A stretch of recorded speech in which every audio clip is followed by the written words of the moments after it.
Gautam NeuroCare, brain stroke, migraine, fits, brain and spine surgeries की best neurosurgeon. ఎవరికైనా వాత రోగం వస్తే అటువంటి వాడి కళ ఫలించదు. పిత్తకం అంటే పైత్య రోగం, కొందరికి పైత్యం అనే ఒక రోగం ఉంటుంది. ఈ పైత్య రోగం వచ్చిన వాళ్ళ కళలో కూడా ఫలించవు. అసలు కలియుగంలో అందరికీ అంతో ఎంతో పైత్యం ఉంటుంది. ఈయనకో పైత్యం, ఇంకోటికో పైత్యం, అందరికీ ఏదో పైత్యం ఉంటుంది కదా.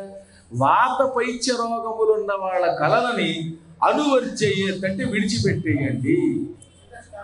చింతితంచ అంటే ఆలోచన చేసిన వస్తువు కళ్ళలోకి వస్తే కూడా దాన్ని విడిచిపెట్టేయండి అన్నారు. అనగా ఏమిటనమాట, ఇప్పుడు మన సురేష్ రెడ్డికి ఓ అందమైన క్రేత అనే కారు కనపడింది, సిఆర్ఏ టీఏ అనే కారు రోడ్డు మీద కనపడింది.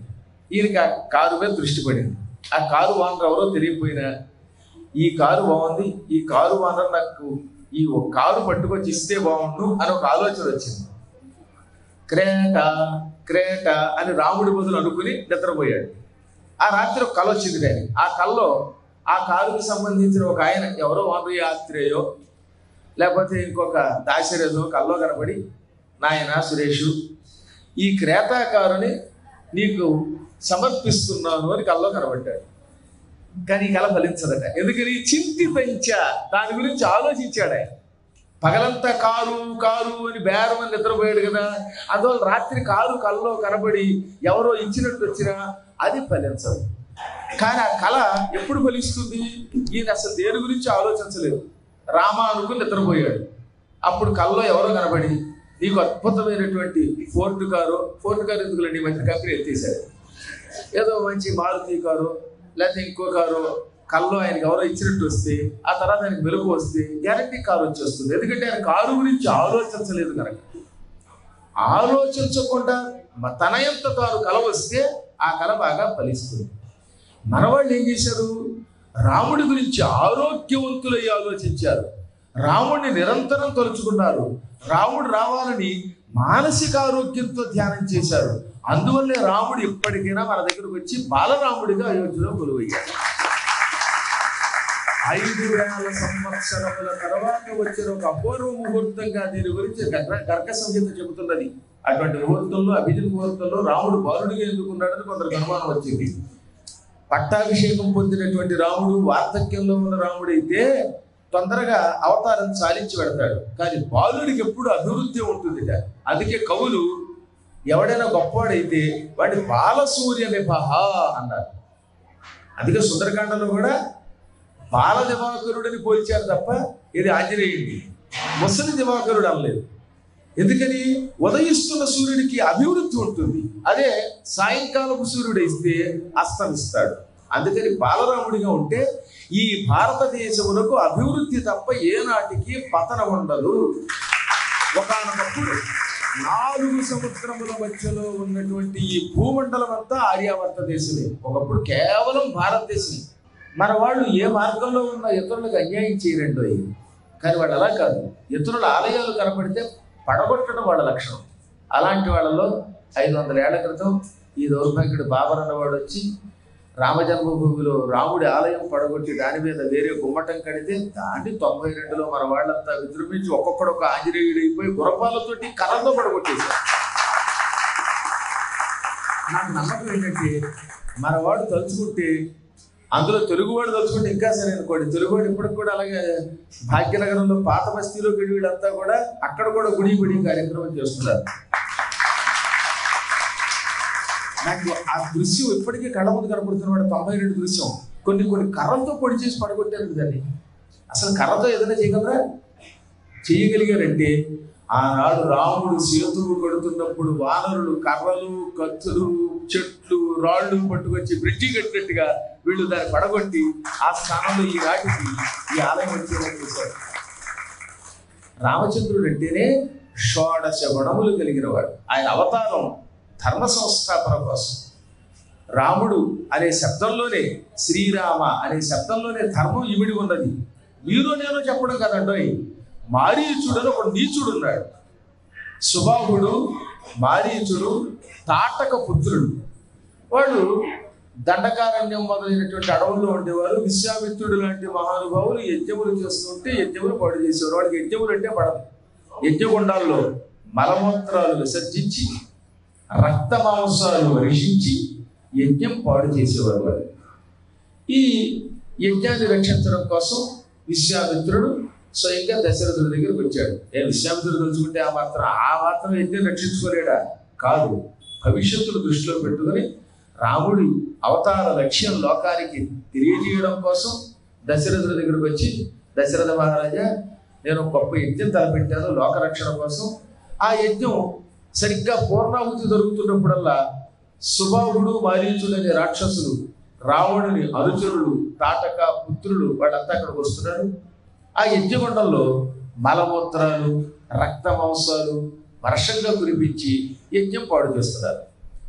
యజ్ఞ దీక్షలో ఉన్నవాడికి కోపం రాకూడదు. ఒత్తప్పుడు కోపం రావచ్చు, కానీ ఇలా వేదిక మీద మేము పురాణం చెబుతున్నప్పుడు ఎవరిని తిట్టకూడదండి. పూజలో ఉన్నప్పుడు, యజ్ఞ దీక్షలో ఉన్నప్పుడు, ఏకాదశి ఉపవాస వ్రతం చేస్తున్నప్పుడు, ఇలాంటి కాలంలో ఎవడికి వాడితే వాడికి నమస్కరించకూడదు, కోపం పొందకూడదు అని నారద పురాణం కూడా చెబుతారు. కితవం భిన్న మర్యాదం శయానం నాభివాదయేత్. జోదవాడేవాడికి ఎప్పుడూ నమస్కారం చెయ్యరాదు. జోదవాడేవాడిని యజ్ఞ దీక్షలో కూర్చోబెట్టకూడదు. అందుకని పేకాట చేతితో పట్టుకున్నాడా వాడు కనపడితే మా గురువు గారు చెప్పారంటో నారద పురాణంలో ఉందిట, నీకు దండం పెట్టమని మొహం మీద అనద్దు, కానీ దూరంగా తప్పువాడు వాడి ఏడుస్తాడు లేరుపురు వాడు. భిన్న మర్యాదం, వేద మర్యాదలకి వ్యతిరేకంగా నడుచుకునేవాడు, శయానం నిద్రపోతున్నవాడు, ఇటువంటి వాళ్ళకి నమస్కరించకూడదు. వమంతం నాభివాదయేత్తు అంటే డోక్కుంటున్నవాడు, తిండికి పోయో లేక గ్యాస్ సిలిండర్లో వచ్చి కక్కుకుంటున్నాడే, అలా వాంతి చేసుకున్న వాడి దగ్గరికి వెళ్ళి నమస్కారం చేయకూడదు. అయినా డోక్కుంటుంటే దండం పెట్టండి, అప్పుడు వెళ్ళి అలాంటి వాడికి నమస్కారం చేయకూడదట.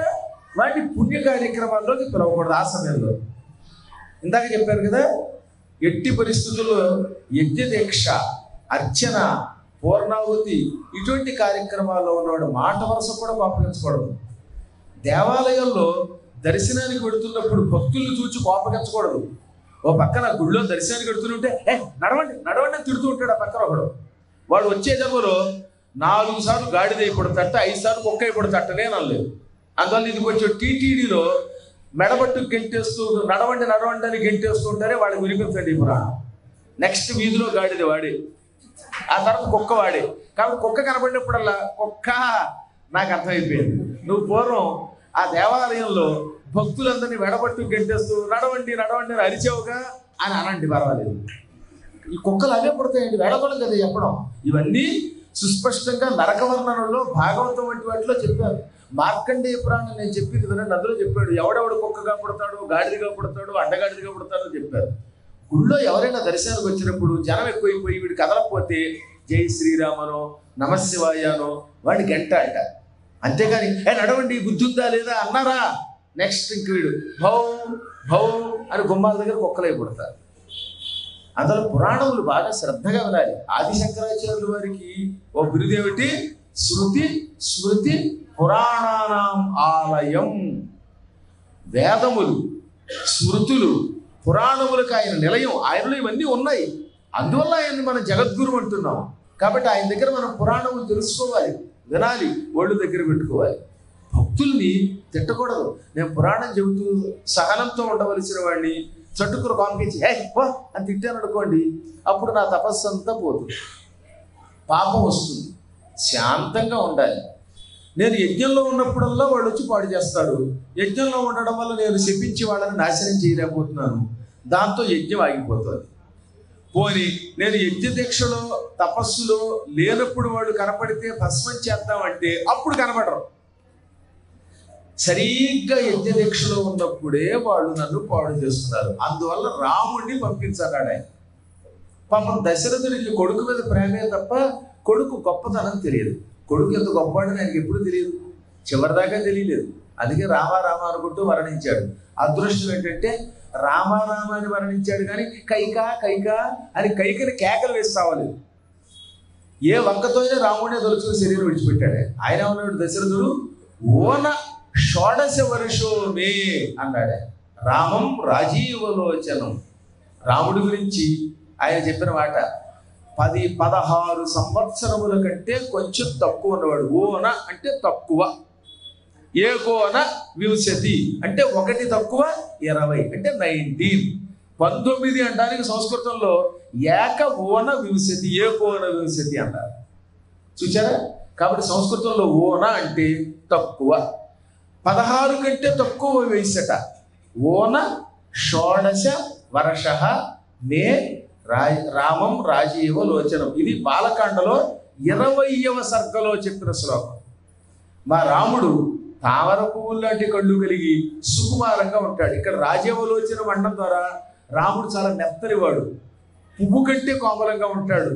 ఆయన కళ్ళు తామర పువ్వులు ఉన్నాయని అప్పుడు చెప్పక్కర్లా, కానీ చెప్పాడంటే అర్థం ఏంటనమాట, రాముడి శరీరం ఇంకా దృఢంగా లేదు, పువ్వులా మెత్తగా ఉంటుంది, 16 ఏళ్ల కంటే తక్కువవాడు, అంత అమాయకుణ్ణి, బొత్తిగా పరాక్రమం లేనటువంటి వాడిని, బాగా అస్త్రశస్త్రాలు నేర్చుకోనటువంటి వాడిని రాక్షస సంహారం కోసం నీతో ఎలా పంపుతాను?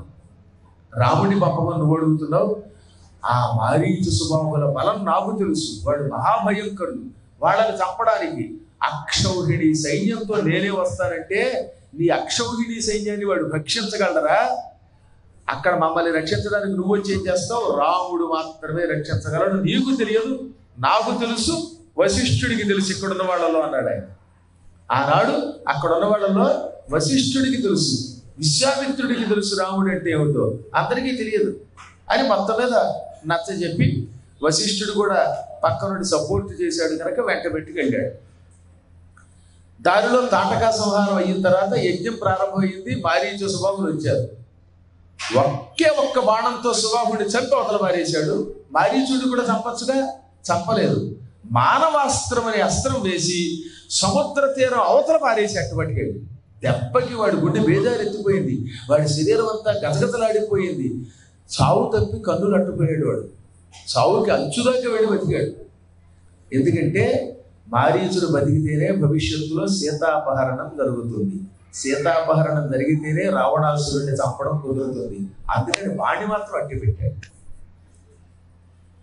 ఇప్పుడు ఎందుకు ఇదంతా ఎందుకు చెప్తాను నేను? రావణుడు అరణ్యవాసం చేస్తున్నప్పుడు మారీచుడి దగ్గరకు వచ్చి, మారీచ, రాముడు పరమ దుర్మార్గుడని విన్నాను, దుశ్శీల, ఇది వాడు అన్నమాట, దుశ్శీలుంట, పైగా పితుహు నిరస్త, తండ్రి చేత విడవబడిన వాడు.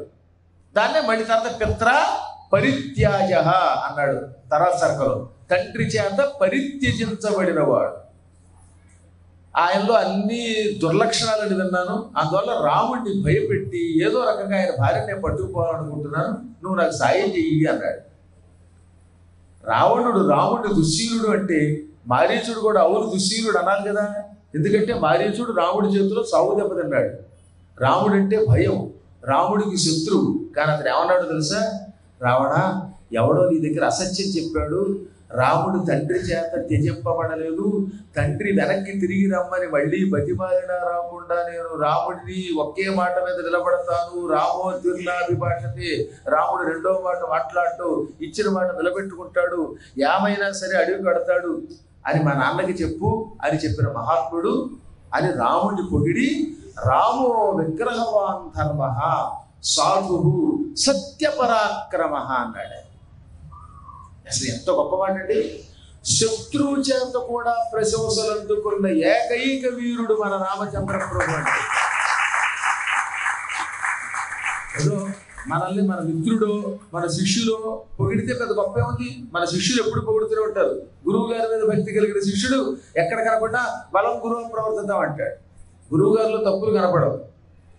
లేదా మిత్రుడైతే మా మిత్రుడు గొప్పవాడు అంటాడు. భార్య, పూర్వకాలంలో పతివ్రతలు అనే భార్యలు ఉండేవారు. వాళ్ళు భర్త గారు ఏం చేసినా సరే మా ఆయన బంగారం అండి అనేవారు. ఇప్పుడు కలియుగం మారిందనుకోండి, దిక్కుమాలడానికి తిట్టుకుంటారు. ఈ మధ్యకాలంలో భార్యాభర్తలు తిట్టుకోకుండా ఉన్న వాళ్ళని ఎక్కడో కొద్దిమంది ఇలాంటి పుణ్యాత్మలు చూస్తున్నాను. ఏ ఇంట్లోకి వెళ్ళినా సరే పొద్దున లేవగానే త్వం సొంఠ అని ఆవిడంటే త్వం సొంఠ అని ఈయనంటూ అంతో ఎంతో కొట్టుకుంటారు. రోజుకు 6 సార్లు మాత్రమే కొట్టుకుంటున్నారు. ఆ తర్వాత కుదరట్లా. పూర్వం షట్కాల శివ పూజలు చేసేవాడు. అర్జునుడి గురించి చెబుతూ అర్జునుడు ఇంద్రకీల పర్వతం మీద 6 కాలముల శివ పూజ చేశాట. షట్కాల శివ పూజ దురంధరుడు.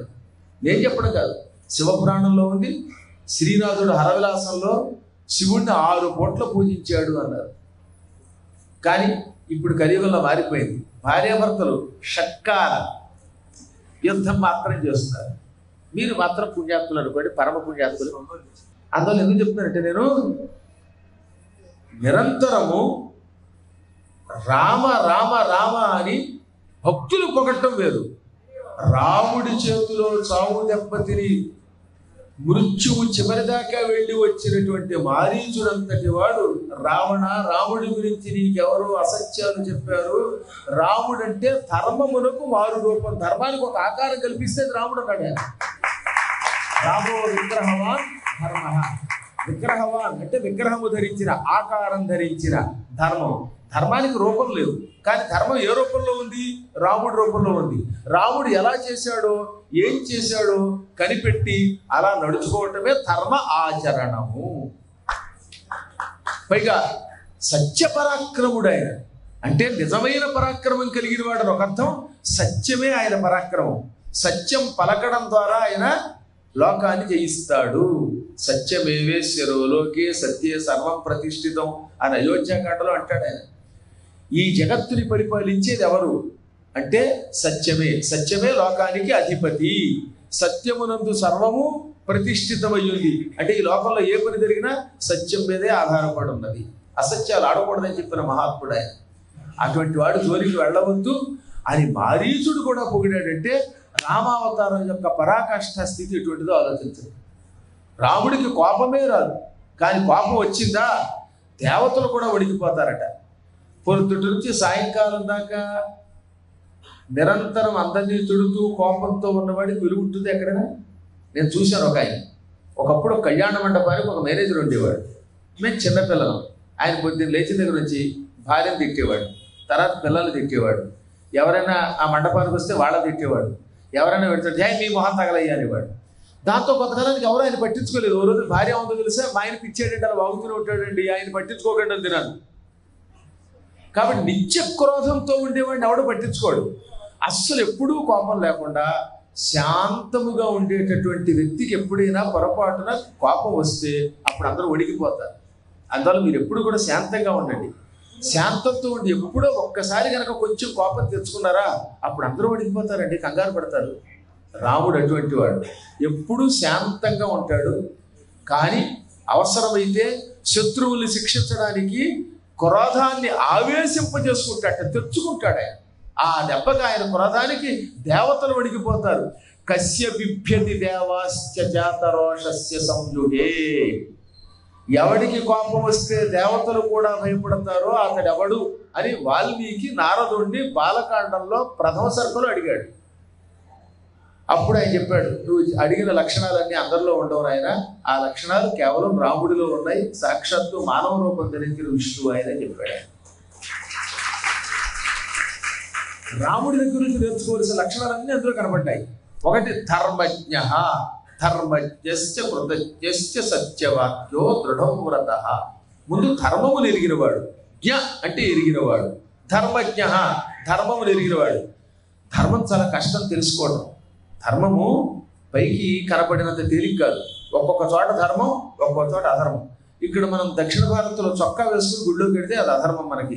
అదే ఉత్తర భారత్లో చొక్కాతోటే గుళ్ళో ఉండాలి. ఇప్పుడు బదరికి వెళ్ళాం, అక్కడ చొక్కా వేసుకోకుండా లోపల కూర్చుంటే మన శరీరం కాస్త పైకి వెళ్ళిపోదు.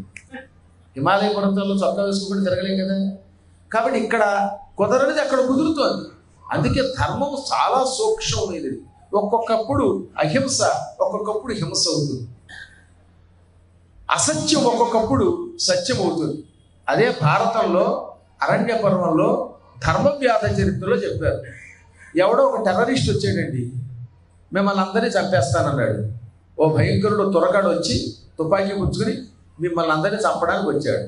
మీరందరూ భయపడిపోయి ఈ లోపల గుడిలో దాక్కున్నారు. అప్పుడు వాడు నా దగ్గరకు వచ్చి, నాయనా పద్మాకర, నువ్వు ఎప్పుడు అసత్యం ఆడవట, సత్యమే పలుకుతావట, ఇక్కడ ఉన్నటువంటి జాంబవంతుడు మొదలైనటువంటి వాళ్ళంతా ఏరి వాళ్ళని కాల్చి పారేస్తాను అన్నాడు. అప్పుడు నేను నిజమే చెబుతానండి, వాళ్ళంతా గుళ్ళో దాక్కున్నారండి అని చెబితే వాడు మిమ్మల్ని అందరినీ డబా కాల్చి చంపేసి వెళ్ళిపోతాడు. అప్పుడు నాకు పుణ్యం వస్తుందా పాపం వస్తుందా? నేను సత్యం పలికినట్టే అసత్యం పలికినట్టే. అందుకని ఏం చెప్పారు, అప్పుడు అసత్యమే పలకాలి. ఏమని బయట ఇక్కడ ఓ పెట్రోలింగ్ వాహనం ఉంటుంది, పోలీసుల వాహనం, ఆ వాహనంలో దాక్కున్నారని చెబితే వీడు అక్కడికి ఎడతాడు, వాళ్ళే వీడిని కాల్చేస్తారు. మిమ్మల్ని రక్షించడం కోసం అసత్యం పలికితే అది ఏమవుతుంది, సత్యం కంటే ఎక్కువ ఫలితం ఇస్తుందిట. ఎర్రాప్రగడ అరణ్యపురంలో అద్భుతమైన పద్యం రాశాడు. భూతహితంబుగా పలుకు బొంకును సత్య ఫలంబు నిచ్చు, తద్భూత భయానకంబగు ప్రభూతపు సత్యము బొంకునట్ల, ప్రాణాతురుడైనచో పరిణయంబున యందున పల్కు బొంకు సత్యాతిశయం భయండ్రు మహితాత్మక ఇట్టివి ధర్మ సూక్ష్మములు. లోకములో ఉన్న ప్రాణులకు మేలు చేకూర్చడం కోసం అసత్యమాడితే అది అసత్యం కాదు, సత్యం కంటే ఎక్కువ ఫలితం ఇస్తుంది. ఎంతమంది ప్రాణులకు ప్రమాదము తెచ్చిపెట్టే సత్యం అసత్యం కంటే ప్రమాదమైనది. కాబట్టి ప్రాణం పోతున్నప్పుడు, పెళ్ళిళ్ళు జరిగేటప్పుడు అసత్యమాడితే అది సత్య అతిశయంట, అంటే సత్యం పలకడం కంటే ఎక్కువ ఫలితం ఇస్తాయి. ఇవి ధర్మ సూక్ష్మములు. కాబట్టి ఎప్పుడు ధర్మం పొరుగుతున్నామో ఎప్పుడు అధర్మం చేస్తున్నామో తెలుసుకోవడం కొంచెం కష్టం. అందుకని ఏం చెప్పారు, పెద్దల యొక్క నడవడికని బట్టి ఇది ధర్మం ఇది అధర్మం అని తెలుసుకోండి. అందరినీ మనం కనిపెట్టలేము, కానీ రామాయణం బాగా విని రాముడి ప్రవర్తన తెలుసుకుంటే ధర్మం అంటే ఏమిటో పూర్తిగా తెలుస్తుంది. అందుకని రామాయణమే ధర్మం అంటే. ధర్మజ్ఞ రాముడు గనక ఆయన ప్రవర్తనని సూక్ష్మ దృష్టితో గ్రహించు, అదే ధర్మం అంటే. నిన్నో ఎప్పుడో ధర్మ సందేహాలు అడిగారు దూరదర్శన్లో, నిన్నే అనుకుంటా కదా, ప్రత్యక్ష ప్రసారం ఆదివారం పూట ఉదయం 9 to 10 చెప్పొచ్చారు యాదగిరి ఛానల్లో. రాముడు మాంసం తిన్నాడని ఒక గడ్డి పరక చెప్పిందండి. రాముడు అడవిలో ఉన్నప్పుడు మాంసం తిన్నాడా లేదా, అరణ్యవాసం చేసినప్పుడు జంతువులు వేటాడి తిన్నాడు, ఆయన క్షత్రియుడు తింటే తప్పేమిటని ఎవరో అన్నారు. అది నిజమా కాదా అని అడిగారు. మీకు కూడా అనుమానం చాలా మంది దగ్గర ఉంటుంది కదా. రాముడు గుహుడి దగ్గరికి వెళ్ళాడు. అయోధ్యాకాండలో వనవాసానికి వెళుతూ ఆయన గుహుడు ఉన్నటువంటి ప్రాంతానికి వెళ్ళాడు. గుహుడు ఆయన కోసం రకరకాల పదార్థాలు తెచ్చి, నీ కోసం తెచ్చాను, ఇవన్నీ శాఖలే తినచ్చు అన్నట్టు. అప్పుడు రాముడు ఏమన్నాడు తెలిసిన, ఏది అయోధ్యాకాండలో 50వ సర్కలో 44వ శ్లోకం, ఇంటికి వెళ్ళాక చూసుకోండి, గీతా ప్రెస్ వారకపూరి వాళ్ళది ఉంటే చూడండి, 50వ సర్క శ్లోకం 44. కుశ చీరాజన ధరం, నేను ఈ అడవికి వచ్చేటప్పుడు మా నాన్నగారితో చెప్పిన మాట ప్రకారం నడుచుకుంటాను. కుశ చీర అజిన ధరం, నార చీరలు చర్మములు జింక చర్మములే కట్టుకుంటాను. ఈ అడవిలో ఉన్నంతకాలం నార చీరలే కట్టుకుంటాను, దర్భవస్త్రాలే కట్టుకుంటాను. అజినము అంటే జింక చర్మం. పూర్వకాలంలో అడవిలో జంతువులు తమంత తాము చచ్చిపోతే ఆ చచ్చిపోయిన జింకలు పులులు మొదలైన వాటి చర్మములు ఒలిచి కట్టుకునేవారు. కేవలం జింక చర్మాలు లేక పులుల చర్మములు మాత్రమే కట్టుకుంటారు. మళ్ళీ తోడేలు చర్మం కట్టుకోకూడదు, అది అసభ్యత. నక్క చర్మాలు కట్టుకోకూడదు. వంటి ఈ చర్మములు పవిత్రమైనవి. అవి కూడా తమంత తాము చచ్చిపోతేనే వాటి చర్మములు ఒలిచి మునులు అహింసతో ప్రవర్తిస్తారు కనుక ఈ చర్మాలు ధరించేవారు. సుస్పష్టంగా రాముడు చెప్పాడు, కుశ చీరాజన ధరం అంటే నేను నారచీరలు జింక చర్మములే కట్టుకుంటాను. ఫలమూలాశిరంచమాం, ఫల అంటే పళ్ళు, మూలము అంటే దుంపలు, భూమిలో ఉండే వాటి దుంపల్ని మూలములు అంటారు. వ్యవహారంలో కందమూలాలను కూడా అనొచ్చు. నేను పళ్ళు తింటాను, కందమూలములే తింటాను. విద్ధి తెలుసుకో, ఇలా అన్నాడు పైగా ఆయన స్వయంగా ఆయన చెప్పిన మాట. అడవిలో ఉండే వాళ్ళ యొక్క నియమములు పాటిస్తాను అని ఆయన గుహుడితో చెప్పి, ఆ రాత్రికి కేవలం మంచినీళ్ళే తాగితే ఆయన అడవిలో ఉన్నప్పుడు ఈ మాట తప్పి భవిష్యత్తులో మాంసం తింటాడా? తింటే ఆయన రాముడు అవుతాడా? రాముడు ఇచ్చిన మాట నిలబెట్టుకోలేదనే మాట రాదా? ఒకసారి ఆలోచించండి. మీరు ఎక్కడ విద్ధి ప్రణిహితం ధర్మం వనగోచరం అన్నాడు ఆయన. ఎంత మాట, అద్భుతమైన మాట చెప్పాడు ఆలోచించండి. నేను అడవిలో ఉన్నంతకాలం, ఈ వనవాసం చేసినంతకాలం ఫలమూలములు మాత్రమే తింటాను. అందుకే ఆ పూట ఆయన ఏం తెచ్చినా తీసుకోకుండా జలం మాత్రమే కాస్త ప్రాశనంగా పుచ్చుకొని ఆహారంగా సేకరించి పడుకున్నాడు. ఇంకా అడవిలో ఉన్నంతకాలం ఆయన ఏదో అవసరమైతే క్రూర జంతువులు చంపనని అనలేదు. అందుకే పులుల్ని చంపచ్చు, కొన్ని సమయాల్లో మారీచుడు వంటి వాడు జింక రూపంలోనే జింకను చంపచ్చు, కానీ మాంసం మాత్రమే ఆయన తినలేదు. ఎక్కడా లేదు 24,000 శ్లోకాల్లో. ఇక ఒక్క అనుమానం మనకున్నది. అదేమిటి? అరణ్యకాండంలో కబంధుడని ఒక రాక్షసుడు ఉన్నాడు. వాడి కళ్ళు, నోరు, పొట్ట దగ్గర ఉంటాయి. ఇంద్రుడు కొట్టడం వల్ల అలా అయిపోయింది వాడి శరీరం. చేతులు మాత్రం చాలా పొడుగ్గా ఉంటాయి. కనిపించిన వాటిని పట్టుకుని ఈ పొట్టలో వేసుకుంటాడు. వాడు పొట్ట దగ్గర ఉన్న నోట్లో వేసుకుని తింటాడు వాడు కబంధుడు. ఈ కబంధుడిని రామలక్ష్మణులు చంపారు. చంపిన తర్వాత వాడిని తగలబెట్టారు, బాగా పాతిపెట్టాడు, తొక్కి భూమిలోకి పాతిపెట్టేశారు, నొక్కి పారేశారు.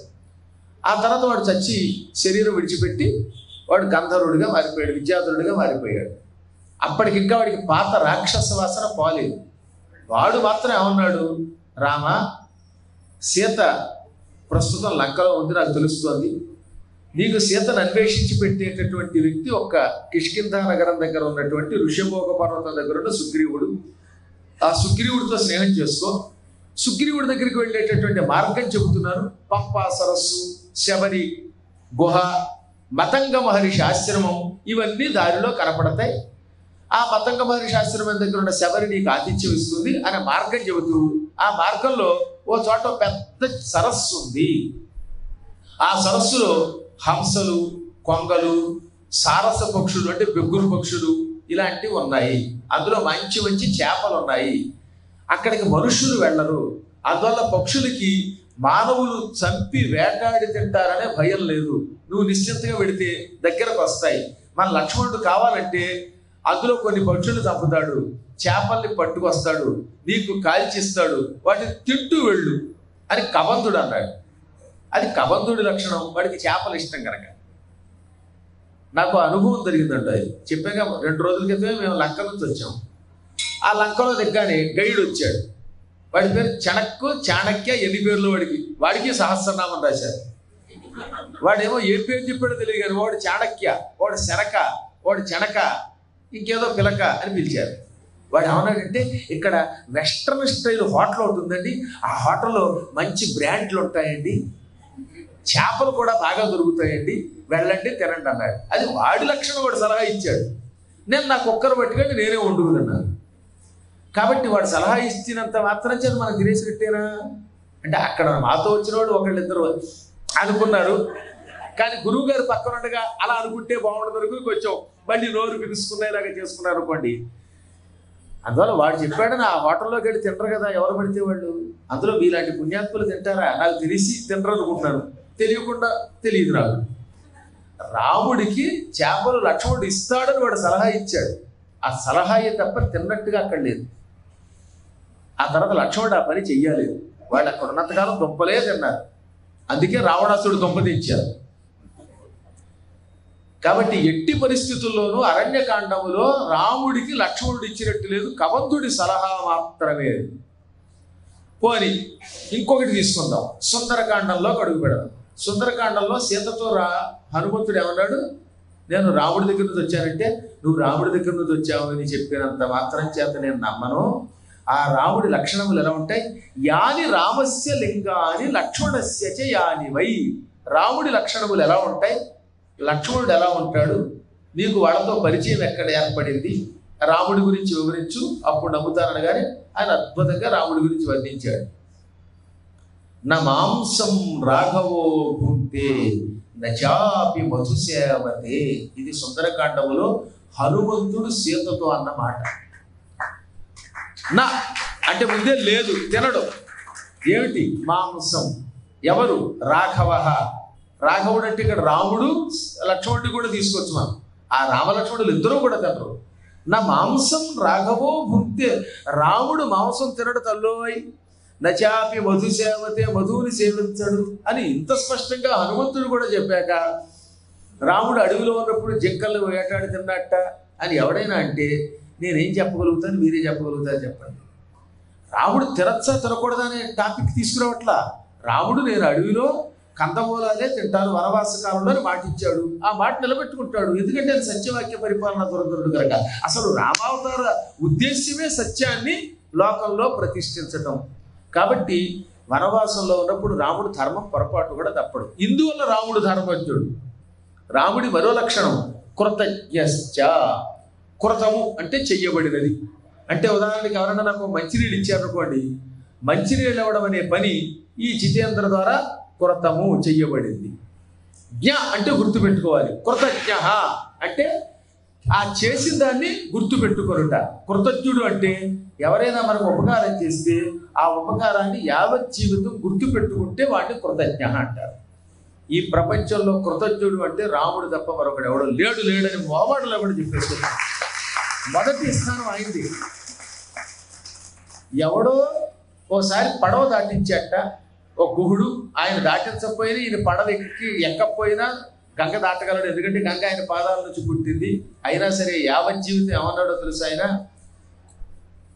గుహుడు నా తమ్ముడు లాంటి వాడు, నన్ను పడవ ఎక్కించుకొని గంగానదిని దాటించాడు, ఆ మహానుభావుడు రుణం నేను తీర్చుకోలేను అని నిరంతరం ప్రశంసించేవాడండి. ఎవరైనా ఎంత ఉపకారం చేస్తే, మంచినీళ్ళు ఇస్తే మంచినీళ్ళు ఇచ్చారు, శబరి పండిస్తే పండించిందని చెప్పుకున్నాడు.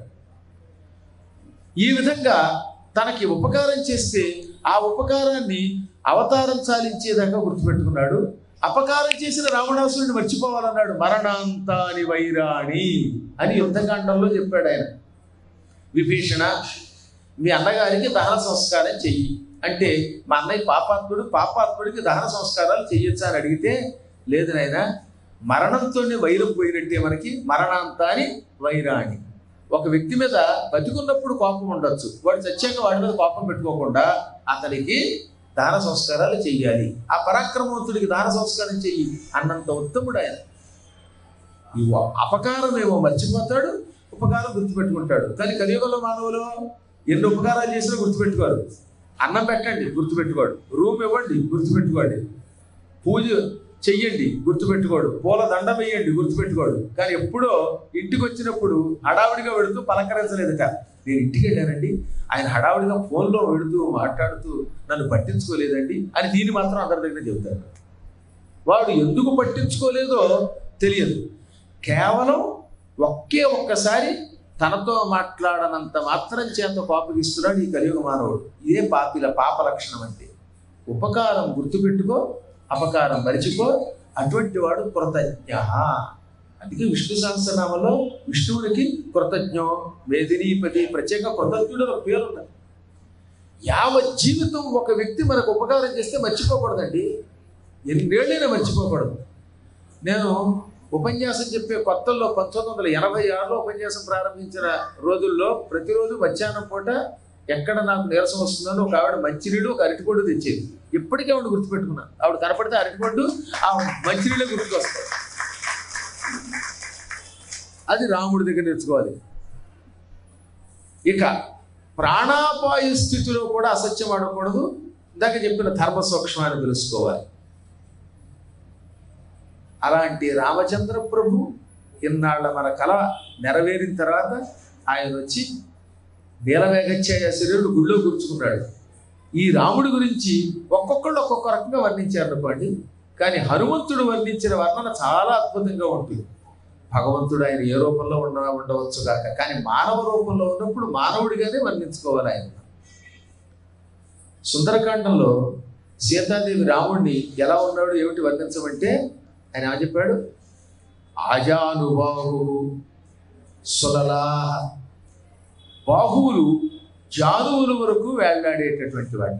ఆజానుబాహుడు అంటే చేతులు మోకాళ్ళ వరకు ఉండువాడు. సంస్కృతంలో మోకాలిని జానువు అంటారు. ఎవరికైనా చేతులు వాళ్ళ మోకాళ్ళకి తగిలితే వాడిని ఏమంటారు? ఆజానుబాహు. అంతేగాని ఆజానుబాహు అంటే పొడుగైన వాడు కాదండోయ్. పొడుగైన వాడిని లంబ శరీరుడు అంటారు, దీర్ఘ శరీరుడు అంటారు. చేతులు మోకాళ్ళకి తగిలితే మాత్రమే ఆజానుబాహు.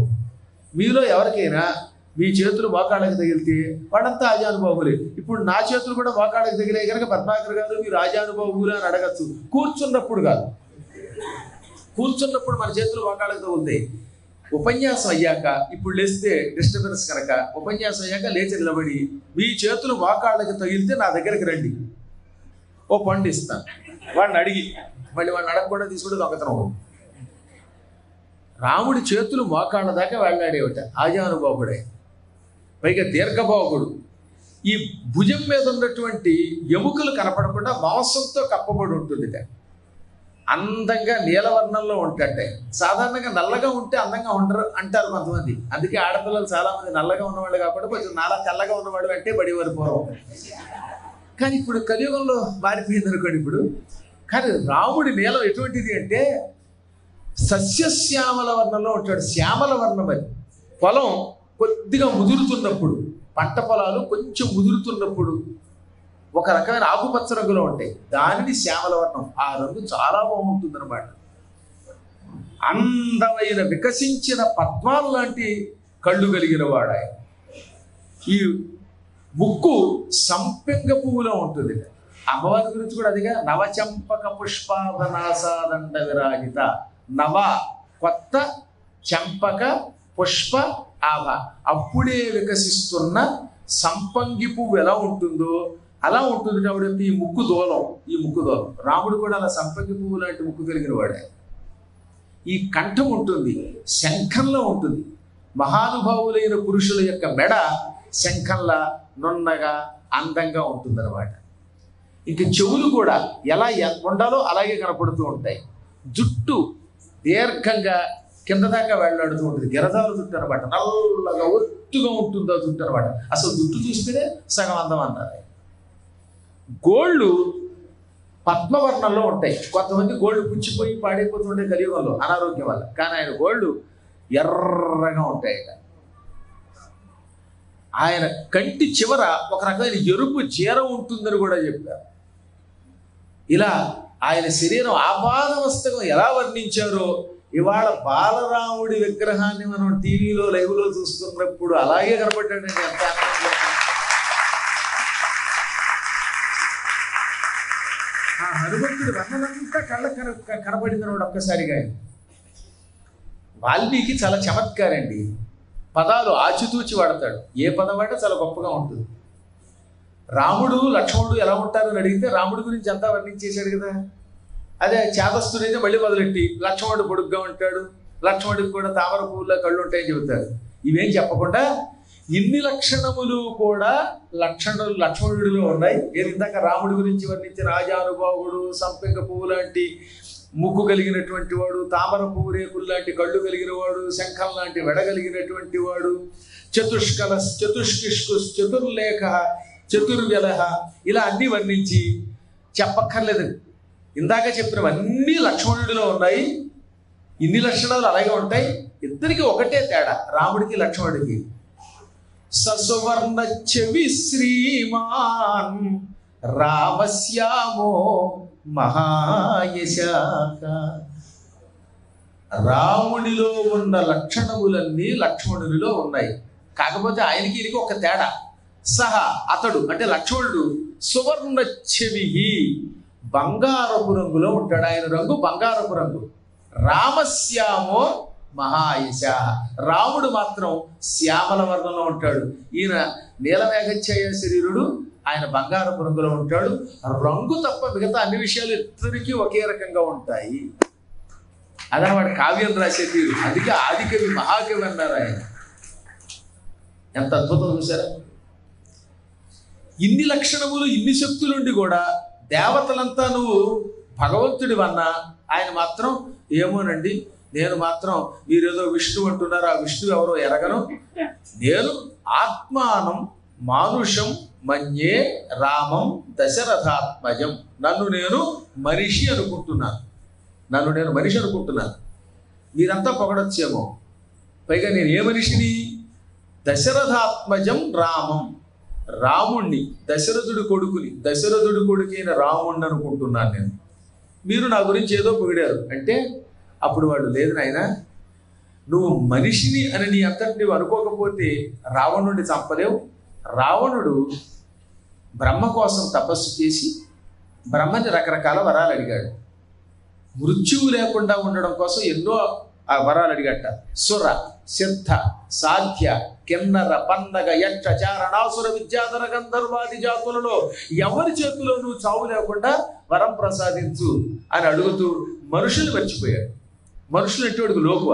ఆయన మానవులు ఆఫ్టర్ ఆల్ వీళ్ళు ఏం చేస్తారు అనుకున్నాడు. కానీ వీళ్ళు 2024లో రామాలయం ప్రతిష్ఠ చేయగలరని అర్థం చేసుకోలేకపోయాడు రావణాసురుడు. రాముడు అందులో ప్రతిష్ఠిస్తారని ఎవడు అనుకోలేదు. ఎవరు అనుకోరు కూడా అనుకోండి. నేను 1996లో అయోధ్య వెళ్ళినప్పుడు మా శిష్యులు చాలామంది అన్నారు, ఏమంటే అసంభవం కదా ఇక్కడ రామాలయం కట్టడం అని. కాదు, మీరు చూస్తూ ఉండండి, మన కళ్ళ ముందు అద్భుతమైన రామాలయం నిర్మాణం అవుతుంది, ప్రతిష్ఠ జరుగుతుందని నాకు అంత నమ్మకం ఉంటాయి. ఎందుకంటే నా అదృష్టవశాత్తు నేను పరమాచార్యులు వారి దగ్గరికి వెళ్ళాను. ఆ తర్వాత జయేంద్ర సరస్వతి స్వామి వారిని చూడగలిగాను. వారు ఏలూరుకి వచ్చినప్పుడు కాళ్ళకి నమస్కరించగలిగాను. ఆయన మీద అప్పుడు పద్యం కూడా చెప్పాను. ఇంకిప్పుడు ప్రత్యక్ష ఆనాటి శంకరాచార్యులు వారి విజయేంద్ర సరస్వతులు వారిని చూడగలిగాను. మీకు చాలా మందికి తెలియదు ఏంటంటే, ఒక్కసారి చూస్తే మన శంకర విజయేంద్ర సరస్వతులు వారు ఆ వ్యక్తిని యావత్ జీవితం గుర్తుపెట్టుకుంటారు. రాముడు లాంటి వాడు. దానికి ఉదాహరణ చెబుతాను. మేము 2013 జనవరి నెలలో, ఫిబ్రవరి నెలలో దక్షిణాది యాత్ర చేసాం. అలా చేస్తూ కంచిలో 5 రోజులు శివపురాణం చెప్పుకున్నాం. ఆ 5 రోజుల్లో ఒక రోజు మన విజయేంద్ర సరస్వతులు వారు అక్కడికి వచ్చారు. ఓ రోజు నా పురాణం జరుగుతుండగా నేను చితాభస్మాలేపో గరళ వచనం అనే శ్లోకానికి తాత్పర్యం చెబుతూ ఉంటే, ఏది శంకరులు వారు రాసినటువంటి శ్లోకానికి శంకరులు కూర్చుని వింటూ ఉండగా ఈయన భాష్యం చెప్పే అదృష్టం నాకు దక్కింది అన్నమాట. ఎంత ప్రేమ అంటే వాళ్ళకి. నిజంగా వాళ్ళ ముందు ఉపన్యాసం చెప్పడం అంటే ఎటువంటిది? రాముడి ముందు రామాయణం వాల్మీకి చెప్పడం వాళ్ళు. అవునా? సార్ చెప్పండి, ఇప్పుడు కట్టండి తప్పటి వాళ్ళు. వాల్మీకి రాముడి రామాయణం రాముడి ముందు చెప్పడం. అలాగే కృష్ణుడి దగ్గర వ్యాసుడు భాగవతం చెప్పడం అంటే, ఆ పూటంతా అక్కడ కూర్చుని పురాణం గంట సేపు ఉన్నారండి. గంట తర్వాత మళ్ళీ అక్కడ పీఠానికి వెళ్ళాను. తర్వాత విశ్వనాథుడికి శ్రీకరికి వివాహం చేస్తున్నప్పుడు కూడా శుభలేఖను అక్కడికి తీసుకుని వెళితే ఓ చీర ఇచ్చారు. ఆ చీర కూడా మా దగ్గర ఉన్నది. చాలా గుర్తు అది. చెప్పాను కదా, రాముడు ఎలా అయితే ఒకసారి తన దగ్గరకు వచ్చిన భక్తుడు యావత్ జీవితం గుర్తుపెట్టుకుంటారు, అలా గుర్తుపెట్టుకుంటారు. అటువంటి శంకర విజయేంద్ర సరస్వతుల వారు నిన్న ఆ ప్రతిష్టా సమయంలో అక్కడికి వెళ్ళి మళ్ళీ ఇక్కడికి వచ్చేసాట మన కోసం. మనం ఆ విగ్రహాన్ని వాళ్ళ కళ్ళారో చూసాం. శాస్త్రంలో ఎలా చెప్పబడి ఉన్నదో అటువంటి ఆయన్ని చూచాం. అక్కడ ఆలయం వస్తుందా అని అడిగితే వస్తుందని ఖచ్చితంగా చెబితే ఇవాళ మళ్ళీ అది జరిగింది. అదండి కాశీకి వెళ్ళినప్పుడు కూడా అసలు ఆ ఇరుకు వీధుల్లో, ఆ భయంకరమైన వీధుల్లోకి వెళ్ళినప్పుడల్లా ఎప్పటికైనా వారణాసిలో సుందరమైన ఆలయం వస్తుందంటే వచ్చింది. భగవంతుడు సమయం వచ్చినప్పుడు తానే స్వయంగా ఆ వ్యక్తుల్ని ఎన్నుకుంటాడు, వాళ్ళ చేత పనులు చేయిస్తాడు. భవిష్యత్తులో మధురలో శ్రీకృష్ణ ఆలయం నిర్మాణం తీరుతుంది.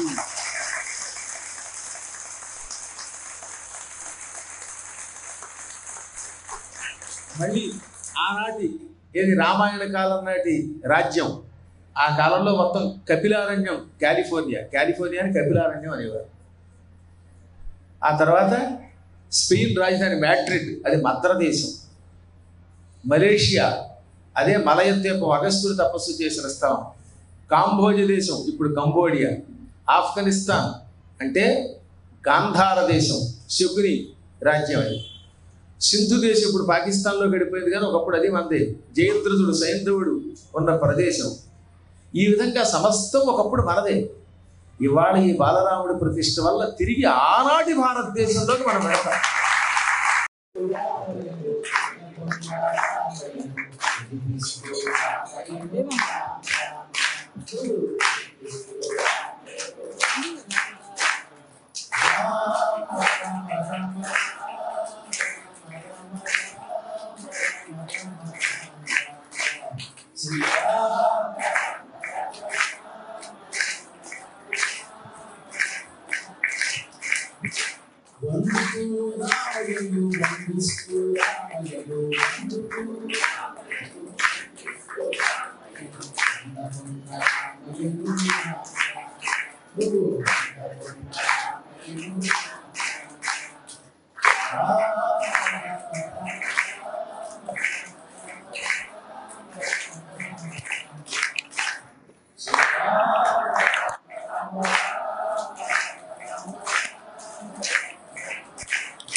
ఏడుస్తూ రామయ్యను ఏడవకున్న రామయ్యను ఏడిస్తూ రామయ్యను రాముడు.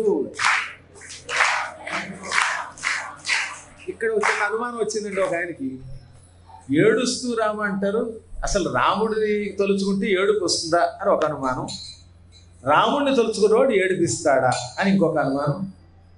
ఎవరో ఒక మనిషికి అనుమానం వచ్చింది. ఆ అనుమానం తీర్చాలి కదా. హనుమంతుడు లంకా నగరానికి వెళ్ళాడు. అశోకవన విధ్వంసం అయిపోయింది, చాలామందిని చంపాడు. ఆ తర్వాత రావణాసురుడి లంకా నగరంలో సభలోకి అడుగు పెట్టాడు. రావణుడిని, ఒరే రావణ, సీతామాతని నువ్వు అనవసరంగా తీసుకొచ్చావు, ఆవిడ పాముని భవించు, నీ ప్రాణం తీసే మృత్యు ఆవిడ, మృత్యు అని చెప్పాడు సుస్పష్టంగా. ఇచ్చేయమంటే వాడు కోపం వచ్చింది, చంపేయమన్నాడు. విభీషణుడు అడ్డుపడ్డాడు, తోకకి నిప్పి పెట్టారు, నగరం తిప్పారు. నిజంగా వెంటనే హనుమంతుడు ఏం చేశాడు? ఈ దుర్మార్గులంతా, ఈ లంకా నగరంలో ఉన్న పాపాత్ములంతా పరమ క్రూరులు. ఇంతవరకు ఎంతో మందిని చంపారు, స్త్రీలను అపహరించారు, రావణుడితో పాటు మానభంగాలు కూడా చేశారు, చివరికి సీతామాతను కూడా అపహరించారు. కాబట్టి వీళ్ళకి దుఃఖమే రావాలి అని వెంటనే లంకంతా తగలబెట్టాడు. సీత రామస్మరణ చేసినంత మాత్రం చేత వాడు శోకం లేకుండా ఉంటుందా? ఉంటుంది. శోకంలో ఉన్నప్పుడు కూడా రాముడిని తలుచుకుంటే శోకాన్ని తొలగిస్తాడు ఆయన. అందువల్ల సీత ఏమో శోకిస్తోంది, ఆవిడ ఏడుస్తూ రామ అన్నది. హనుమంతుడు లంకను తగలబెట్టి అందరిని ఏడిపించాడు. ఏం ఏడ్చాడంటే వాళ్ళు లంకంతా తగలబడిపోతుంటే హా తాత హా పుత్రక కాంతమిత్ర అని ఏడ్చారట. అయ్యో తండ్రి, అయ్యో కొడుక, అయ్యో పెళ్ళామా, కొడుక, మా కళ్ళ ముందు కాలి బూడిదైపోతున్నారా అని తగలబడుతున్న ఇళ్లలోంచి వాళ్ళు ఆర్తనాదాలు చేశారు, ఆక్రందనలు చేశారు. ఆ ఆర్తనాదాలు వింటూ ఆనందంతో పొలికించి పెట్టారు. ఎందుకంటే వాడు అంత క్రూరుడు కనుక. పాత బస్తీలో వాళ్ళందరినీ అలా తగలబెట్టినప్పుడు మనకు ఆనందం రావాలి, కానీ దుఃఖం ఎందుకు వస్తుందండి? కాబట్టి మనం గుర్తుపెట్టుకోవాల్సిందంటే, శుభ్రంగా తగలబెట్టి ఓ పక్కన ఏడిపిస్తూ రామ అన్నాడా లేదా? కాబట్టి ఏడుస్తున్న రామ అనాలి, ఏడిపిస్తున్న రామ అనాలి, ఏడవకున్నా రామ అనాలి. పాపాత్ముల్ని ఏడిపించినప్పుడు కూడా ఇది నా కోసం కాదు, రాముడి కోసం ఏడిపించాను అనుకున్నాడు కాబట్టి ఆయన ఆంజనేయుడు. ఎప్పుడు అహింస ఎంత గొప్ప ధర్మమో, పాపాత్ముల ఎడల అహింసనే పాటించడం కూడా నీచత్వం. అప్పుడు మనం హింస చెయ్యాలి. ధర్మహింస తథైవచ. కాబట్టి ఈ పాట సందేహం లేకుండా సార్థకమైన పాట. కాబట్టి నవ్వుతూ రామన్నట్టే ఏడుస్తూ రామానాలి, ఏడవకున్నా రామానాలి, ఏడిపిస్తూ కూడా రామానాలి. ఈ విధంగా మీ ఇష్టం ఏం చేసినా పర్వాలేదు. కొట్లో కూర్చుని అమ్ముతూ రామయ్యను, అమ్మకున్నా రామయ్యను, అమ్మిస్తూ రామయ్యను, దొంగతనం చేస్తూ కూడా ఈ మధ్యన ఒక ఆయన ఇది పాడాట. ఆ ఒక్కటి వద్దులేండి, వాడు ఎవడో గారి ఏం చేస్తున్నాను మరి దొంగిలిస్తూ రామయ్యను, దొంగిలించకుండా రామయ్యను అన్నాడు. ఏం చేసినా అన్నాం కానీ మరీ కొద్దిగా దొంగతనం లాంటి వాడి జోలికి వద్దు. కానీ సాధ్యమైనంత వరకు నిరంతరం తింటున్నా, తిరుగుతున్నా, త్రాగుతున్నా, పడుకున్నా, ఆఖరికి నిద్రపోతున్నా రామానాలి. మా నాన్నగారిని నేను చూశాను, అందువల్ల చెబుతున్నాను. మా నాన్నగారు నిద్రపోతుంటే ఆయన ఎవరన్నా రాత్రి వాళ్ళు లేపితే రామ రామ అని లేచేవారు. ఎంత అభ్యాసం చేశారండి ఆయన. అలా ఉండాలి. ఎల్ల వేళలో భగవన్నామస్మరణ చేయమని ఆదిశంకరుడు చెప్పాడు. భజగోవిందంలో వారికి ఇచ్చాడా, గోవింద గోవింద అనుకోరా. తద్వారా ఏమవుతుంది? ఆ అలవాటు నిన్ను అంత్యకాలంలో కాపాడుతుంది. మరణావస్థ వచ్చినప్పుడు ఎదురుగుండా భయంకరులైన యమకింకరులు కనబడితే ఏడుస్తూ లేక మలమూత్రాలు విడిచిపెడుతూ భయపెడుతూ ఇంకెవరినో తలుచుకోకుండా గోవింద అంటావు. గోవింద అనగానే ప్రాణం పోయిందా, నువ్వు వైకుంఠానికి పోతావు. అందుకని భజ గోవిందం భజ గోవిందం. ఇది రావాలంటే ఏం చేయాలి? గురుభక్తి కలిగి ఉండాలి. ఆ గురుభక్తి విషయంలో శంకరాచార్యుల వారి దగ్గర ఉన్నటువంటి పద్మపాదుడు ఎటువంటి వాడు, మీరు ఆ స్థాయికి వెళ్ళిపోవాలి. శంకర్లు వారు అందులో ఆ భజగోవిందులో చివరిగా ఏం చెప్పారు? గురు చరణాంబుజ నిర్భర భక్త సంసారాత్ అచిరాత్ భవముక్త. గురు చరణ అంబుజ నిర్భర భక్త. గురువు పాదాలని అంబుజంతో పోల్చారు. అంబుజం అంటే తామర పువ్వు, పద్మం. గురువు గారి పాద పద్మముల మీద గాఢమైన భక్తి కలిగిన వాడు అచిరాత్ చాలా తొందరగా భవముక్త సంసార విముక్తి పొందుతాడు. కాబట్టి సంసారం నుంచి విముక్తి పొందాలంటే గురువు పాదమును విడిచిపెట్టకుండా నిరంతరం మనస్సులో జపించాలి. అప్పుడు వాడికి హృదయంలో ఉన్న భగవత్ దర్శనం అవుతుంది. ఆదిశంకరుల వారు అద్భుతమైన విషయాలు కదండి. అసలు ఆయన ముట్టుకోనిది ఉందా? ముదాకరాత్త మోదకం అంటూ మనకి గణేశుడి మీద స్తోత్రం ఇచ్చాడు ఆయన. శివానంద లహరి, సౌందర్య లహరి, రామచంద్రుడి మీద స్తోత్రం. ఆఖరికి మనం భద్రాచలం వెళితే అక్కడ చేసే స్తోత్రం వామాంకస్థిత జానకి పరిల సత్కోదండ దండంకరైన స్తోత్రం మన శంకరాచార్యులు వారు ఇచ్చిందే. ఆంజనేయుడి మీద అద్భుతమైన స్తోత్రం ఉన్నదండి, మహాద్భుతమైనది. అదే దూరీకృత సీతార్తి. ఏమిటి? దూరీకృత సీతార్తి ప్రకటీకృత రామ వైభవ స్ఫూర్తి దారిత దశముఖ కీర్తి పురతో మమ పాతు హనుమతో మూర్తి. ఇది హనుమంతుడి గురించి ఆయన చెప్పిన గొప్ప శ్లోకం. ఇవాళ మీరందరూ హనుమంతుడు అయిపోయారు. మనందరూ హనుమంతుడు అయి సీతాదేవి ఆర్తి తొలగించి రాముడు అందులో ప్రతిష్ఠించాం. సీతాదేవి ఆర్తిని తొలగించిన వాడు ఆయన. రామ వైభవం అంటే ఏమిటో మనకి ప్రకటించిన వాడు. దారిత దశముఖ కీర్తి, రావణాసురుడి కీర్తిని చీల్చి చెండాడాడు. రావణాసురుడి కీర్తిని అపకీర్తి పాలు చేసిన వాడు ఆయన. రాముడిని ప్రతిష్ఠిస్తే రావణుడు రాడండోయ్.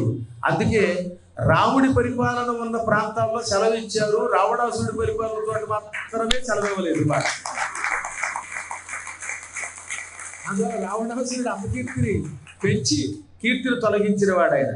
అటువంటి హనుమతో మూర్తి, హనుమంతుడి యొక్క మూర్తి పురతః మమ పాతు, నా ఎదురుగుండా నిలబడి నేను ఎక్కడికి వెడుతున్నా నేను వెళ్లే మార్గంలో నన్ను రక్షించుగాక. పురతః వెళ్లే మార్గం అన్నమాట. ఆ వెళ్లే ప్రతి ప్రాంతంలో నన్ను హనుమంతుడు రక్షించుగాక అన్నాడు. ఎంత అందమైన శ్లోకాలు. లక్ష్మీ నృసింహ మమదేహి కరావలంబం అన్నవాడు ఆయనే. లక్ష్మీదేవి మీద కనకధార స్తోత్రం ఇచ్చిన పుణ్యాత్ముడు ఆయనే. ఆయన ఎన్ని స్తోత్రములు రాశాడో వాటి గురించి ఆలోచించడానికే మనకి సమయం సరిపోదు. అసలు 32 ఏళ్ల వయస్సులో అవతారం చాలించే ముందు ఆయన రాసిన ఇన్ని స్తోత్రాలు చదివి వాటి అర్థం చెప్పడానికి మనకు 100 ఏళ్ళ ఆయువు సరిపోవడంలా. మొత్తం కలియుగాంతం వరకు ఆయన రాసిన స్తోత్రాల మీద భాష్యం చెప్పుకుంటూ వెళ్ళినా కలియుగం అంత అయిపోతుంది, కానీ వాటిలో ఉన్న సారం పూర్తిగా చెప్పలేము మనం. అంత స్తోత్రం కేవలం అంత చిన్న కాలంలో ఇన్ని తీర్థయాత్రలు చేస్తూ 4 పీఠములు స్థాపించి ప్రపంచమంతా తిరుగుతూ యంత్రములు వేస్తూ ఆలయాలు పునఃప్రతిష్ఠ చేస్తూ మళ్ళీ ఇన్ని స్తోత్రాలు ఇచ్చాడంటే ఇంకా ఆయన గురించి మనం ఏం చెబుతామండి? శంకర శంకర. నేను మగవాటం లేకుండా చెబుతున్నాను, మాకు అసత్యాలు ఆడవలసిన అవసరం ఉండదు. మళ్ళీ ఆది శంకరాచార్యులు వారు మన శంకర విజయేంద్ర సరస్వతి రూపంలో నడిపిస్తారు. ఆయన ఉండగా ఆయన దర్శనం చేసుకుని మనందరం తరిద్దాం. శ్రీ గురు చరణ సరోజ రజ నిజ మన ముగుర సుధారి వరణౌర భువన విమల యశోదాయక ఫలచారి బుద్ధిహీన తను జానికై సుమిరౌ పవన కుమార్ బల బుద్ధి విద్యా దేవు మొహి హరౌ కలేశ విహార్ జయ హనుమాన్ జ్ఞాన గుణ సాగర కపీశ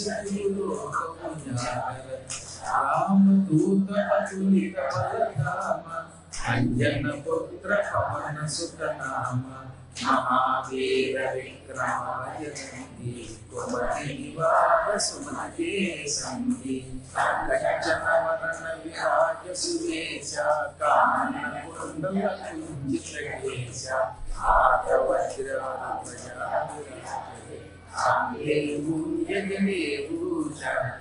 శంకర సుమన కేసరి నందన విద్యావాన్ గుణీయతి చాతుర రామ కాజ కరిగే గో ఆతుర ప్రభుతే రసురే గో రసియా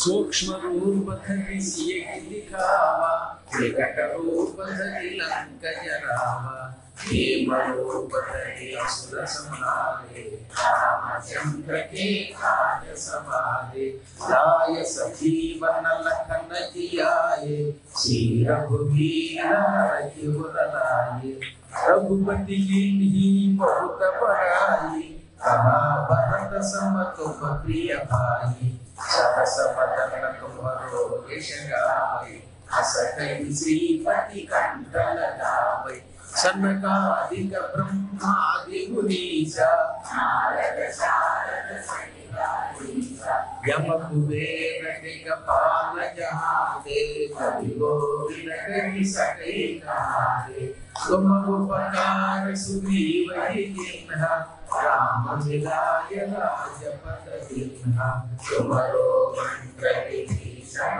माना लंकेश्वर भय सब जग जाना युग सहस्र योजन पर भानु लील्यो ताहि मधुर फल जानु प्रभु मुद्रिका मेलि मुख माही जगति लांघि गए अजर जनाही स्वर्गमता जगते सुगमानुग्रह तुम्हारे तेरे राम दुआरे तुम रखवारे सब पद राम तपस्वी राजा इनके काज सकल तुम साजा और मनोरथ जो कोई लावै तासु अमित जीवन फल पावै चारो युग परताप तुम्हारा है पद सिद्ध जगत उजियारा साधु संत के तुम रखवारे असुर निकंदन राम दुलारे अष्ट सिद्धि नव निधि के दाता अंतकाल रघुपति पुर जाई जहाँ जन्म हरि भक्त कहाई और देवता चित्तन धरि हनुमत से सर्व सुख हरि।